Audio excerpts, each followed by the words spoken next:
اب یہ جیلسی جو ہے، اگر آپ ہسٹری میں جائیں مین کائنڈ کی، یعنی جب اللہ تعالیٰ نے آدم علیہ السلام کو پیدا کیا تھا، ان کی پیدائش کے بعد سب سے پہلا جو گناہ ہوا تھا وہ کون سا تھا؟ وہ جیلسی تھا، جیلسی. جو ابلیس نے کیا تھا۔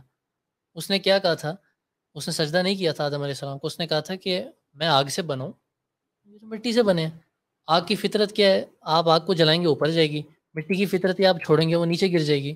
تو یہ جیلسی تھی اس کے اندر۔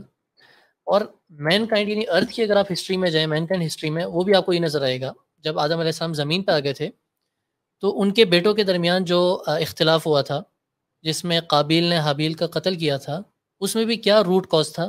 جیلسی۔ جیلسی. قابیل کو جو ہے حابیل سے جیلسی تھی، اس بنیاد پر اس نے قتل کیا۔ اب یہی جیلسی یوسف علیہ السلام کے بھائیوں کے دل میں تھی، اپنے چھوٹے بھائی یوسف علیہ السلام کے حوالے سے۔ اور اس جیلسی کا جو انجام ہے وہ تو بہت ہی خطرناک، بہت خطرناک ہے. اس میں سب سے پہلے انسان جو ہے وہ اپنے آپ کو جلاتا ہے. اندر جیلسی سے میں جلن نا۔ اندر سے ہی جلتا رہتا ہے وہ. تبھی اس کو جلنا کہتے ہیں. ہاں تبھی اس کو جلنا کہتے ہیں.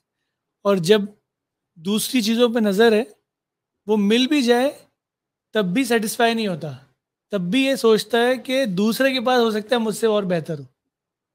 تو انسان جو ہے اب اس میں ایک اور جیلسی میں چیز ہے، ختم ہوتا ہے. جیلسی کے اندر بہت عقیدے کا مسئلہ بھی آتا ہے. جس کے اندر جیلسی زیادہ ہوتی ہے اس کے اللہ کے تقدیر پر اتنا ایمان کم ہوتا ہے، کیونکہ وہ اپنے آپ کو کمپیئر کرتا رہتا ہے کہ اس کے پاس یہ ہے، یہ میرے پاس نہیں ہے. مجھ سے زیادہ محبت کرتا ہے، اور یعنی ان سے زیادہ محبت کرتا ہے، مجھ سے کم محبت کرتا ہے. ٹھیک ہے، تو انسان جب اس چیز کو لیتا جائے گا، وہ اللہ کی تقدیر پر سوال اٹھاتا جائے گا کہ میرے ساتھ ہی کیوں.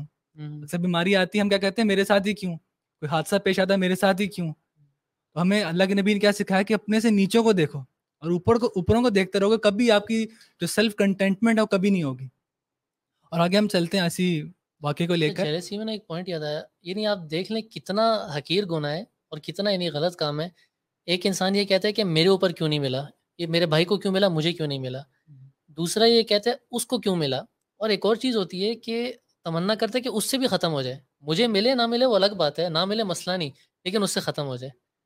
یعنی اتنا جو ہے یہ نیگیٹیوٹی ایک انسان کے دل میں لے کر آتا ہے۔ تو اس میں دو چیزیں نا، ایک حسد، آپ نے بات کی حسد، کہ اس کو بھی نہ ملے، مجھے ملنا نہیں ملے، اور اس کو نہ ملے. اس کو نہ ایک ملے۔ ہوتا ہے رشک.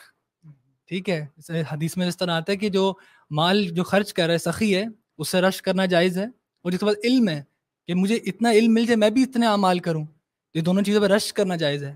کہ مجھے ہی ملے اور اس کے پاس ہی باقی رہے، یہ کرنا ان دونوں چیزوں کے لیے جائز ہے. اور حسد میں کیا ہے کہ مجھے ملتا نہیں ملتا، جو مرضی ہے اس سے یہ چیز چلی جائے، یہ کرنا غلط ہے.